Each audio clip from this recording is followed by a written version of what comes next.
Look at Loki Pokey Bear. Loki Pokey Bear. Loki Pokey. Right. It's Sunday today.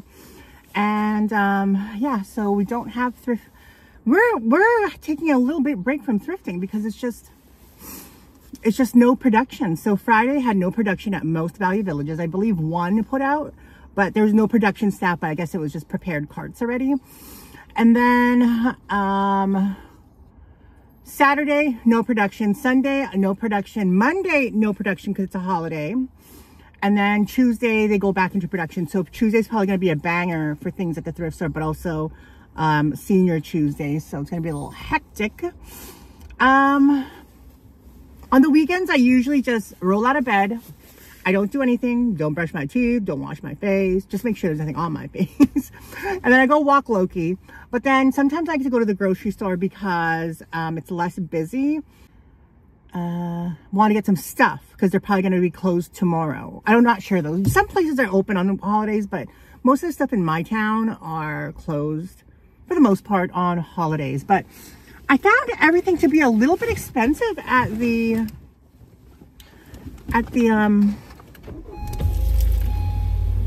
grocery store today. Like, I passed on spinach because it was $7.99. No thanks.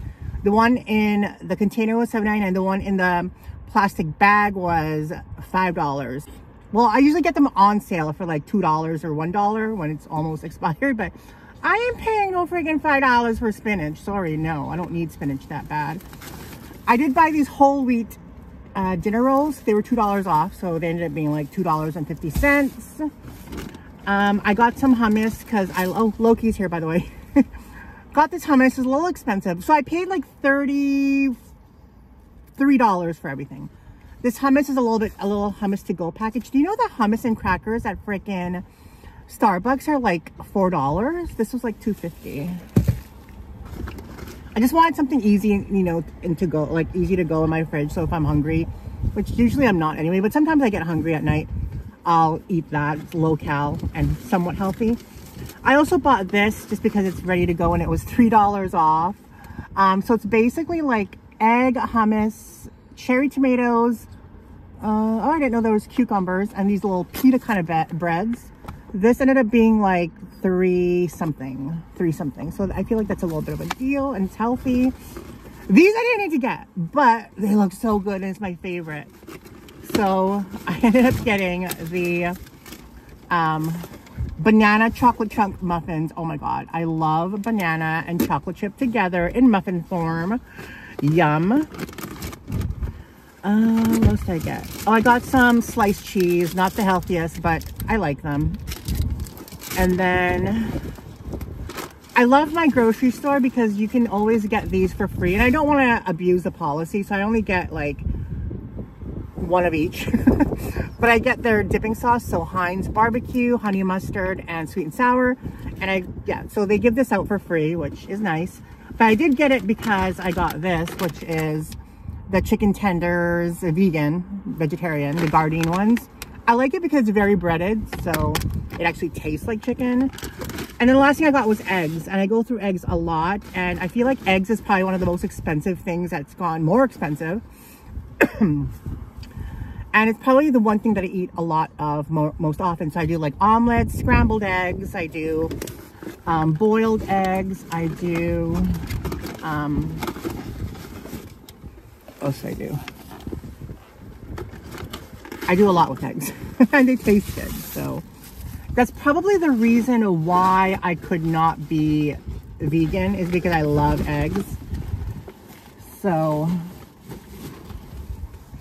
it'd be a little bit difficult to be vegan when I eat eggs and cheese, and I know the whole spiel that comes with the dairy industry, especially when my choice for not eating animals is the whole torture, maiming, dying, slaughtering thing. But yeah.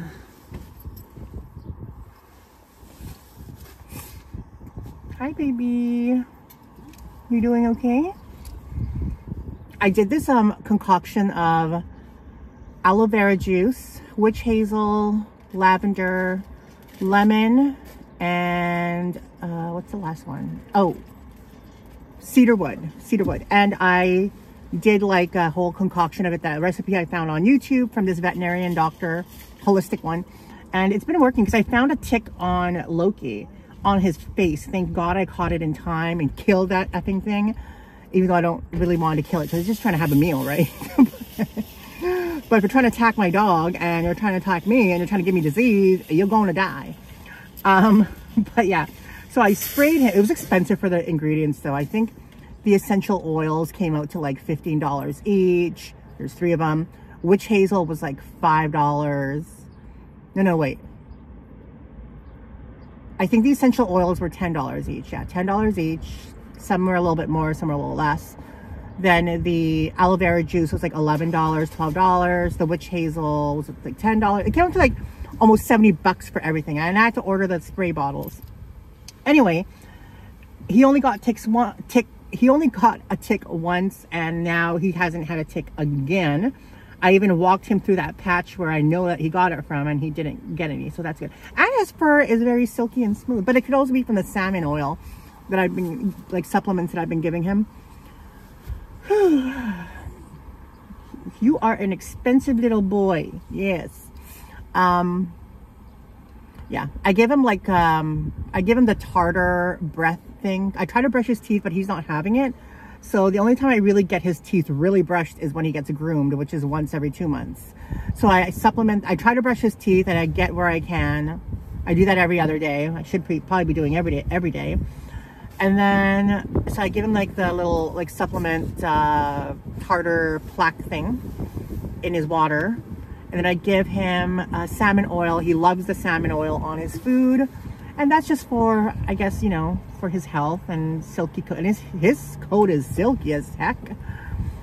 And yeah, we're trying to keep our little boy healthy, right, baby? I shouldn't be kissing on him on his mouth, but I always do. He is the handsomest boy in the world. And then I had the anniversary of my last dog, Pal. He died on May 16th, which was a few days ago. So I lit a candle for him so that he can find his way back to me just for the day. And I felt him. And then I put his picture up. I gave him a couple of dog biscuits as an offering. But yeah, I just miss him so much. But, you know, what you gonna do? It just doesn't get easier. It just gets tolerable, and you have to just live with it. I know the reason I picked Loki too is because he's one of the breeds that live the longest. Usually the smaller dogs in his category live the longest in terms of, like, you know, and it's nice to keep them healthy so that they live even longer and they don't get issues when they're older. But I know Shih Tzus, Poodles, Chihuahuas, Bichons, they all live like very long, probably like 15 years and up. So he gonna be with me for a long time. And he's hypoallergenic, so doesn't shed a lot. He sheds a little bit, but not a lot. And surprisingly, I'm not allergic to his dander and his fur or whatever, so that's good. But yeah, he is our boy. He is our baby. Our baby. Speaking of babies, I don't even know if I'm gonna have babies. I don't know. I don't know if I want my lineage to continue. We should just end it with me. End it with Msfili. No lineage. I know. I feel like a lot of things I've been thinking about as I get older, like finding a partner, having a family, you know, having kids, or a career that's more stable. There's a lot of things I've been thinking of lately. Because my career is not stable at all. Like YouTube reselling, not stable at all. Just, you know, a lot of people ask, can you make a living doing it? Can you sustain a lifestyle while like reselling on its own? And for me, I cannot sustain it on its own. That's why I have YouTube and Facebook, because those sustain it, you know. Albeit reselling takes about 70% of my income for the year, and 30% is social media. It didn't used to be like that once upon a time. A few years ago, it was my majority of income was from social media, and then the rest was from reselling. But with reselling comes so much responsibility in terms of like taxes. It is so confusing. I would not be able to do it without my tax lady. In terms of like bookkeeping, keeping track of everything, receipts, taxes, what you pay in taxes, what you collect in taxes. You have to do your income tax filing. Then you have to do your GST tax filing. Then you have to do your PST tax filing. It is complicated as heck, you know? And there's just so many things that you need to keep track of and tally up. What you spend at the thrift store, all your business expenses. It's just a little bit time consuming. If I could, I would just rather focus on social media than reselling, and do reselling extremely part-time, just because it is a headache. And it also, you know, costs a lot, in terms of like, you know, business expenses, and then paying your tax lady, and then all of this stuff. But yeah, I have to keep track of my PST, which is our provincial sales tax. So I have to keep track of that every month, what I spent in PST, what I collect in PST.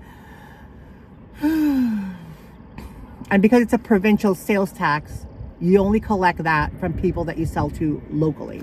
So any of my things that I sell to on Facebook Marketplace, if someone like a viewer who is local orders something, then I have to I don't really charge people PST, but I have to incorporate into my price, because I have to remit that to the government, you know, because I'm selling locally and I'm a business. But yeah, it's really complicated, and that's why big businesses have, like, you know, bookkeepers and things like that. I really feel the Ozempic working for me. I'm seeing like a change in my body shape. I don't feel as fluffy. I'm still fluffy, but I don't feel as fluffy. Yeah, I'm happy that I did Ozempic. I am starting to feel some side effects, like some uncomfortableness in my stomach area. So I'm gonna have to go check that out. Hopefully it's not my pancreas. I'm gonna say, I have an appointment with my doctor on Tuesday. So I'm gonna tell him I feel some, not pain or anything, just sometimes it's like a weird feeling in my stomach area ever since I went up a dose, which is supposed to be normal, or a side effect a lot of people experience. And a little bit of nausea, not a lot. It's usually in the morning and it goes away really quickly, but I've always had nausea in the morning. I told myself that I want this summer to be more fun, and I want to do things, even if I have to do it alone, you know, because I don't really have anything to do with anybody. I mean, I don't really have real life friends to do anything with. Like my best friend Rochelle, she's always busy and she's doing her own thing and she has her own family. You know, Daniel has his girlfriend and whatever. Although Daniel did say he wanted to go golfing, so I would like to do that and play tennis. So we might do that this summer when he has free time. But you know, like his girlfriend takes up the majority of his time, so it's not like we can do, I mean, like I said, Daniel and I have transitioned from co-workers to friends, and we've always been friends, but we're more friendly now. So, you know, maybe that's a kind of like the thing that I'll do with Daniel, is those active things like golfing and tennis. But you know, there's other things that I want to do. Like I want to do things that I did like with Dave, you know, I want to do paddle boarding, canoeing, boating, hiking, the beach, and you know, things like that. And I'm trying to remain positive, and I am for the most part, because things are going great. I mean, the only thing that's really that could be better in my life would be financially, you know, but I feel like if I work a little bit harder that I can achieve that. But I feel like every time that I have a little bit of leeway in terms of like financially, something kind of like comes up. Like I don't have the storage locker anymore. That expense is gone. But I have the Ozempic expense, and that's like $250 a month, you know. And even like this month, I have to do my tire swap, so that's another $100. I have to buy a tire because I'm missing a tire. That's another like $200 And there's just like so many things. It's like you cannot catch a break. You cannot catch a break in terms of like, you have to be with somebody. You have to have a partner. You have to live at home. You have to have room. You have to have something with somebody in order to make it at the bare minimum.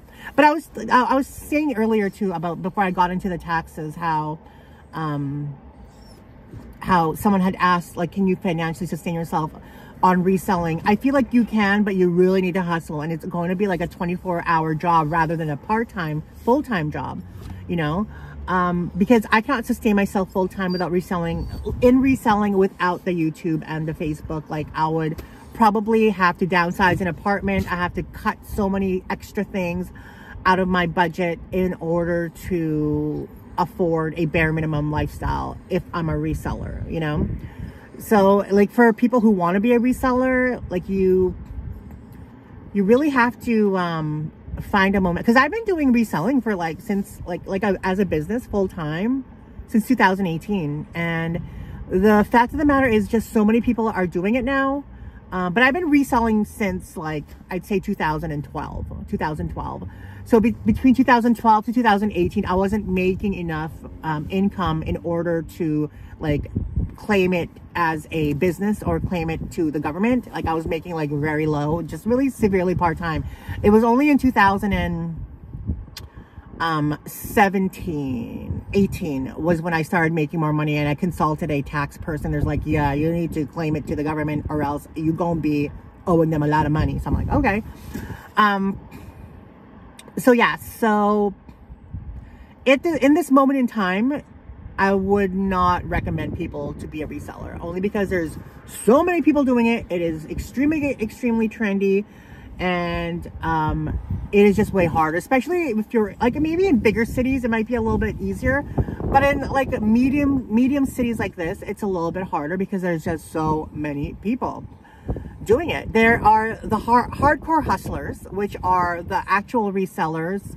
I would put them at the top of the food chain, where they literally do either they really dominate their niche, so they're doing like decor, home goods, things like that, but they dominate their area. And there's a few people I see who do that, where they just dominate their industry that they're doing, and they do it really, really well. They have an eye for things. They know their market. So that's one person who is on top of the food chain. The other person, reseller, that's on top of the food chain are the people who just touch everything. So they do home decor, they do clothes, they do electronics, they do toys, they do literally anything that will make them money, but they also know their market. And that's someone like Daniel. That's someone like this guy that we know, Cody. There's just people like that who dominate the entire industry, you know, where if they can make a buck on it, they know that they will. And those are the people on top of the food chain in terms of reselling. Then you have the ones below that are resellers, but they only do their niche, and they don't really dominate their industry. So they maybe partially dominate it, but they're still good at what they do, but not, you know, like really gung-ho on it. So those are the people who just do maybe clothing, the people who just do maybe electronics, the people who just do antique furniture, still make a great living, but they don't exactly like, because the people on top of the food chain, I feel like, work in volume as well, you know. And then under that would be the people who just do it kind of part-time, who see other people doing well, then they want to do it. And then under that would be the people who just do it for fun, you know, and then you've got people under that who are doing it for themselves. They want to find something cool to wear. They want to go thrifting because it's cool and it's fun, and they might find something. So there's like a tier level of resellers, and that tier is all over the city. And because we only have a certain amount of thrift stores, they just are there. And of course you have like the grandmas, the aunties, the single parents who want, you know, something cheap for their kids. You want people who are on a budget.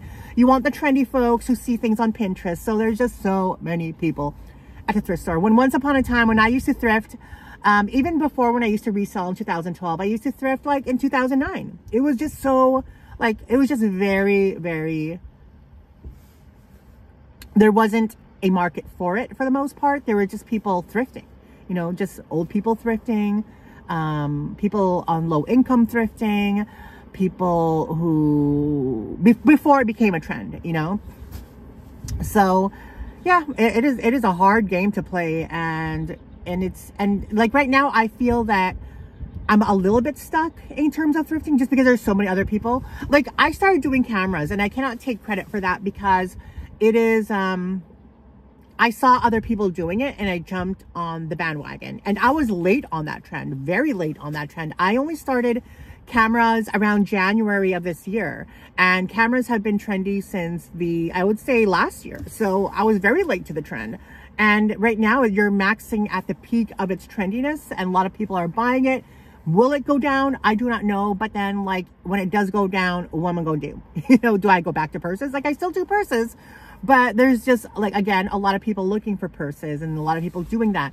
I feel like I used to dominate that market myself in terms of purses, but just the competition is crazy and it's insane. Like it's literally just luck. You don't know when they're going to put things out. You have people who have connections in the back room. You have workers who are reselling themselves secretly and publicly, you know, and it's just the overpricing of things. There's just so many factors that go into it and why it's so much harder. Even like in terms of cameras, like a lot of the thrift stores are uppricing them now because they know that's what we're looking for. I feel like thrift stores and the workers, they focus on what the reseller, and they know us by face, they know us by name. They're focusing on what we're buying. They see that we're making a lot of money on it. They see that we really want the items, and then they're going to upprice it in their store. You almost feel like it's like back in the Y2K era where people like were working for .com companies and it was just so much money, so doing good, and then it just kind of burst, you know, burst and then you're left out of a job. Because I don't, like, in the end, I don't really see reselling to me as being my full-time job anymore.